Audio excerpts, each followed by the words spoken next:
right, folks, young moguls are our future leaders. That's why the World of Money is hosting a virtual World of Money Youth Financial Education Training Institute.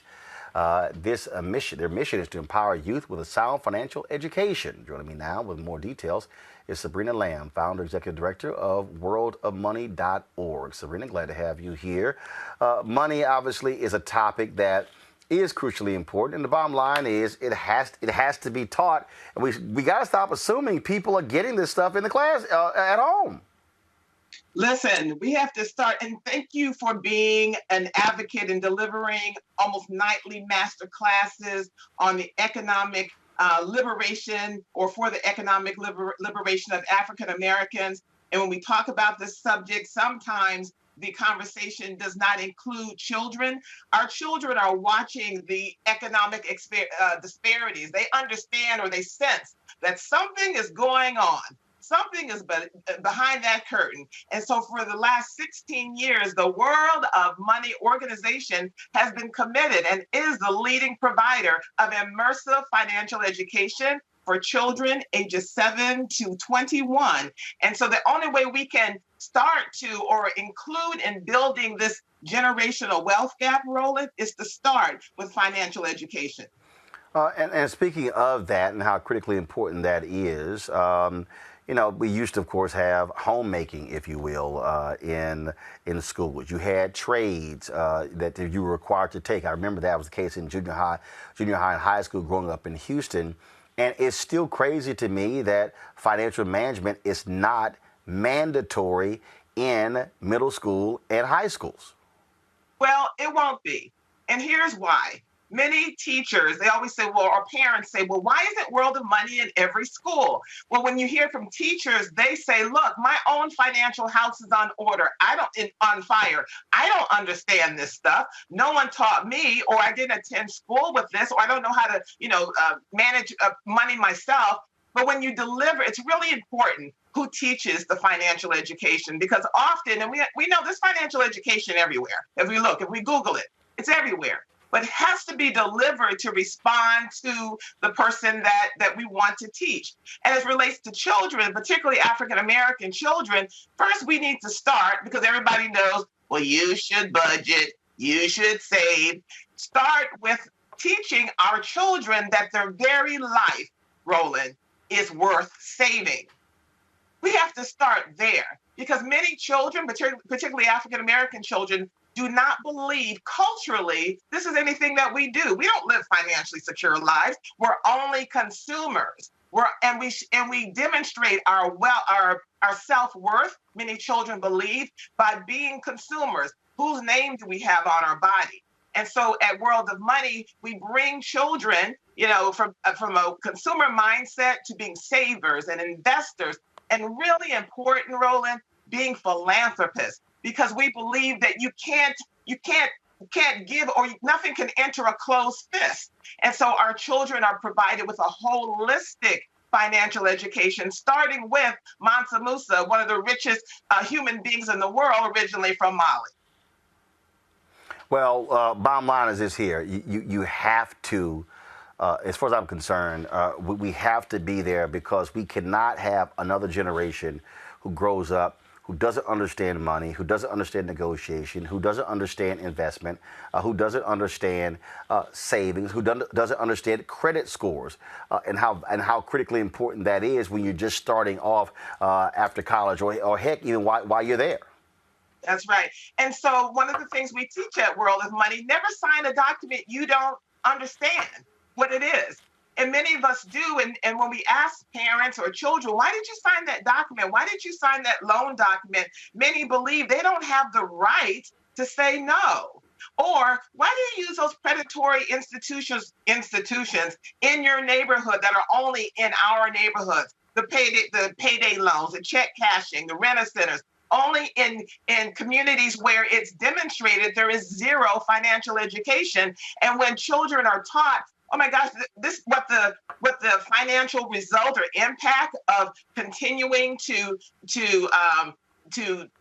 serve or support those type of predatory institutions, a new day comes on. But first, we have to teach children that we're not a community or a people that don't have the power to change so much. I mean, our approach is definitely from a holistic in terms of not from hoard or greed, but using one of the most powerful currencies on the planet.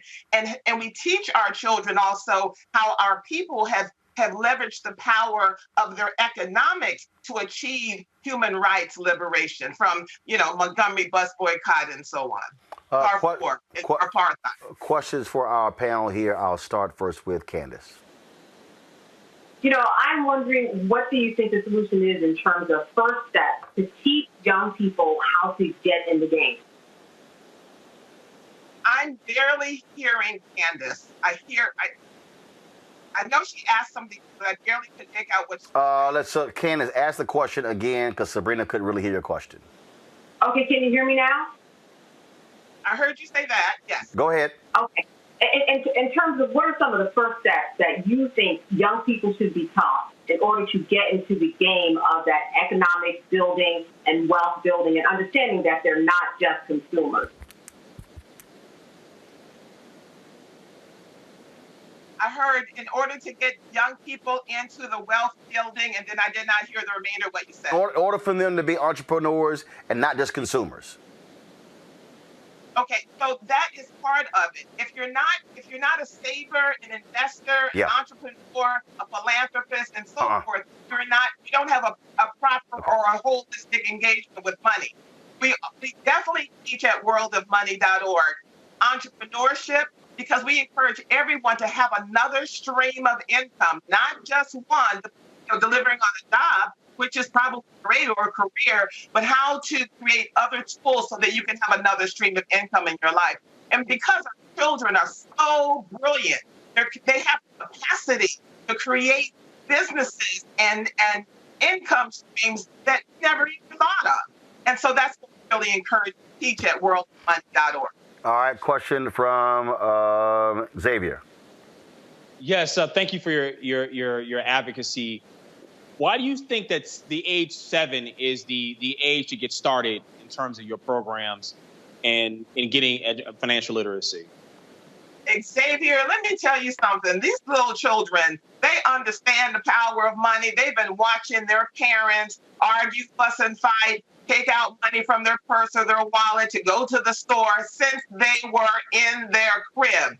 So they understand that thing can get me what I want. Still get what I need, but I really want that one.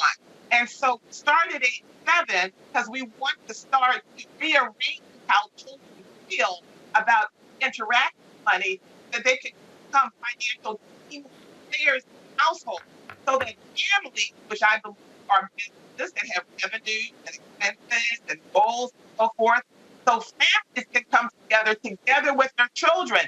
What is our savings goal this year? What is our philanthropic goal this year? What are we going to support? What kind of business can we create as a family? So money, starting with age 7 and probably even younger, is an opportunity for families to come together and strengthen their bonds, as opposed to we're arguing that someone passed away, we don't know where the will is. This baby wanted me to have the pearls. We wanted financial education, and strengthening the bonds within families lowers the emotional chaos and the yelling regarding this very powerful currency. All right. Last question coming from Michael. I think it's great what you're doing, and I used to teach entrepreneurship for a number of years. I was just wondering, what are some of the types of businesses that the children have started? Oh, so Dante Stewart _Av, which is an online platform that curates artists in creating revenue streams for their art. I think of Russell Fearon. Roland met him briefly because he won the American Heart Association Accelerator, won $50,000. He created an app because he became diabetic, created an app that could detect the glucose levels in their blood. I think of Monica Sayome, who's now 26 years old, just purchased her multifamily home or building in the Bronx, is a real estate investor and a realtor. And I'm so proud of them because they absorbed everything that we taught at World of Money. By the way, we're the leading provider of 120 immersive classroom hours of financial education, including ethics, Mandarin Chinese, and Excel spreadsheets. So, these children, those are just some of the examples. These children grabbed this information and started applying to their life. And also, we have many children who live 5 miles away from Wall Street, didn't even know a career in financial services even existed. We have Garrett, who's working on Wall Street. He didn't even know that financial services even existed. So when we have, as a community, these conversations regarding pipeline, the pipeline for us at World of Money in exposing our children, it started at age 7 when we take them to the NASDAQ or the Federal Reserve, and they understand the flow of money throughout their communities, the society, as well as the world. All right, folks, get more information. Where do they go? worldofmoney.org. And on May 1, we're having for women a Born Rich global conversation about money. We have experts from South Africa, from Ghana, from the United States, beaming in to inspire women so that we can all, of course, men are welcome. And we're going to have a seminar or a forum for men in June so that we can all hit the reset button regarding our relationship with money. Thank you so much. All right, Sabrina Lamb, thank you so very much. All right, folks, back to our Roland Martin Unfiltered video in just one moment. It's time to be smart. When we control our institutions, we win. This is the most important news show on television of any racial background. Y'all put $2, $3, $4, $5, $10, $15, $20, $30 on this and keep this going. What you've done, Roland, since this crisis came out in full bloom. Anybody watching this, tell your friends. Go back and look at the last 2 weeks, especially of Roland Martin Unfiltered. I mean, hell, go back and look at the last 2 days. You've had sitting United States senators today, Klobuchar and Harris. Whatever you have, you can bring to Roland Martin Unfiltered to support it. Please do, because this information may literally save your life. Watch Roland Martin Unfiltered daily at 6 p.m. Eastern on YouTube, Facebook, or Periscope, or go to RolandMartinUnfiltered.com. Support the Roland Martin Unfiltered Daily Digital Show by going to RolandMartinUnfiltered.com. Our goal is to get 20,000 of our fans contributing $50 each for the whole year. You can make this possible. RolandMartinUnfiltered.com.